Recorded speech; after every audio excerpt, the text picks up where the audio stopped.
Okay. So enter the beautiful Taylor series.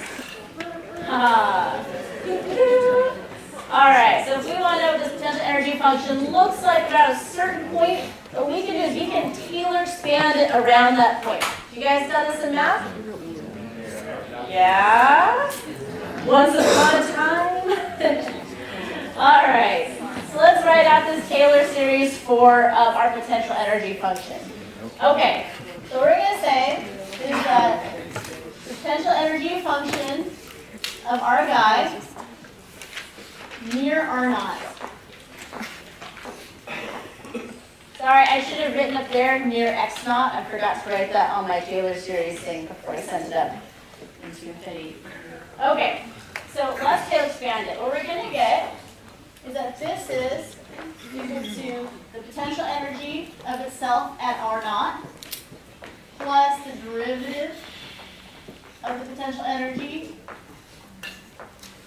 at R naught times R minus R naught plus 1 over, well, 2 factorial is just 2. There's a second derivative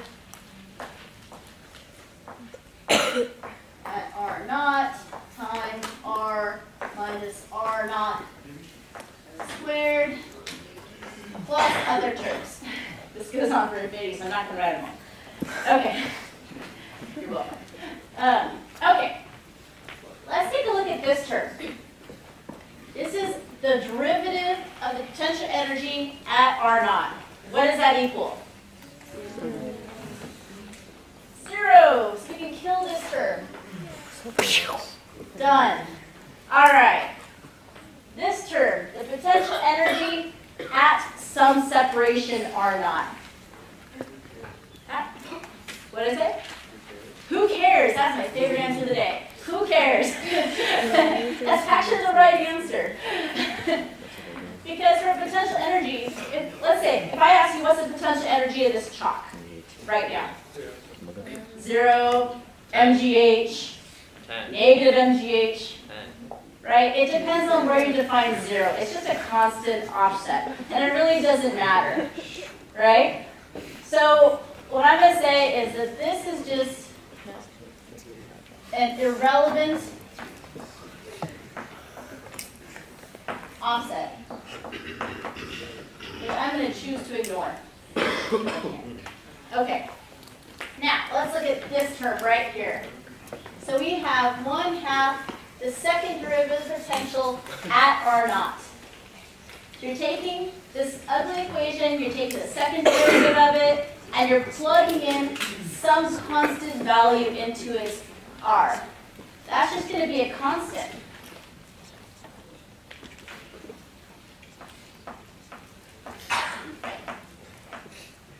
Times something that's not constant. So now we can say U of R near R naught is approximately equal to 1/2. I have to give this constant a name, and I'm going to pick the name K effective. Okay, so I'm going to write this as K effective. Okay, R minus R naught, that's the distance from the equilibrium point. If this were a spring, what would you call that? You would call that X. So I'm going to say X squared, where X is equal to R minus R naught. That's the distance from the equilibrium point. What does that look like? It's a spring! All right. So, but this thing K effective, all you have to do is you take your potential energy function near some equilibrium point, take the second derivative, and plug in R naught. You're going to get a constant. That is your effective spring constant. So you're going to take your K effective, is this guy we just worked out. All right. I guess I should write down the coolest thing about it is you now know if you perturb this system slightly, you know it's going to oscillate because it looks just like a spring, you know that it's going to oscillate with this angular frequency. So you can now write down the equation of motion for this planet, or this satellite. It's just a very complicated measuring function, but you now know exactly how it's going to oscillate for very tiny perturbations from its equilibrium point. That's incredibly powerful. You're going to come across this in all sorts of courses and research. If we were to work this out, would you guys like to work out the second derivative? No. Okay. If you were to work it out, which I encourage you to do, then you would find, take the second derivative function, you get this guy, which is a constant. If you plug in the value for R naught that we found right here, you end up getting this for your effective spring constant. So what's the angular frequency of this oscillation? That garbage. Yay! Okay, so that's pretty cool. Let's put a tab on that. Let me actually write that down, so we're going to come back to that in a second. So the omega for our oscillation is Gm squared times m over L cubed. Is that right? Okay. Now, for this one, I'd be interested to see, how does that compare to the angular velocity of the orbit? So, how can we figure it out? Well, we know that for an orbit, if we're treating this guy as essentially a point mass, then we know that the angular momentum is I omega, right? Okay. So, and if we say that the moment inertia is approximately mr squared, we can find that omega. So now, let me be very clear here. This is not a frequency of oscillations. It's the same symbol. What is this omega? The angular velocity is how fast this thing is going around, okay? It's different.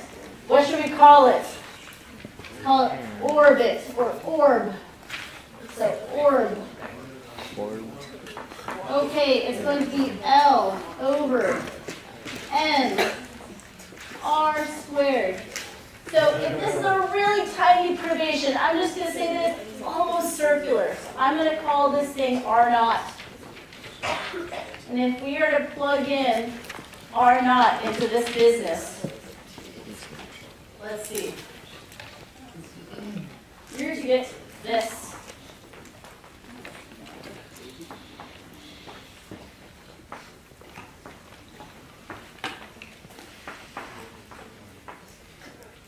Look familiar? Wait a minute. All right, what the heck does it mean that in this very specific case, completely, not necessarily general, that it happens to be that these guys are equal? What does that mean? Oops, my little satellite fell off of this orbit. All right, if it's unperturbed, you're moving in a circle with an angular velocity, omega orb. So now, if it starts oscillating, so the radius starts going from R max to R min with the same frequency as it's going around in 2 pi, what is this going to look like? If he's oscillating around and his radius is changing, it is going to look just like an ellipse. Because you can see here, he's over here, he says R max. And now he's oscillating into his minimum distance, and now he's going back to his maximum distance. This means it's a nice closed ellipse. Uh-oh. Because if he's going, what happens if he's not going back forward? Well, we would process. Oh, sorry, the question was, what if he doesn't end up back where he started? What if the frequencies are not quite the same? Then you would have a little precession in your ellipse. The ellipse itself would rotate its orientation around. Okay. question. When you were solving the original differential equation with Yeah. the potential energy near R naught is approximately 1/2 the k times x squared. Yes. How did you get from there to omega equals to the square root of k over m? Like, where did the m come from? Okay, so what I said here is, since we were able to make it's a really good question, Dee. The question was, once we got the potential energy to look like 1/2 times this thing that I leadingly called k effective times some distance x squared, why was I simply able to write down that this was the answer omega? And the answer is because if you have anything that's a potential energy function that looks like a spring, then it's going to behave like a spring. We already solved the spring equation umpteen times today, and we know that the spring angular frequency is always going to be whatever its k is divided by m square rooted. We did some funny things where we changed what this k effective was by adding factors of 3 or 1/3, but it's always going to be root k over m. Well, that's a good question. What is m? What are we talking about here? It's the thing that's oscillating. So once you get it into this form, you are done, because you can say this is the solution to a spring. And we know that it's going to undergo simple harmonic oscillations, so we can write down what the answer is. And you don't have to redo all the work you've already done in the past. You can say this is the spring solution, or you can write down how those behave, the time resolution.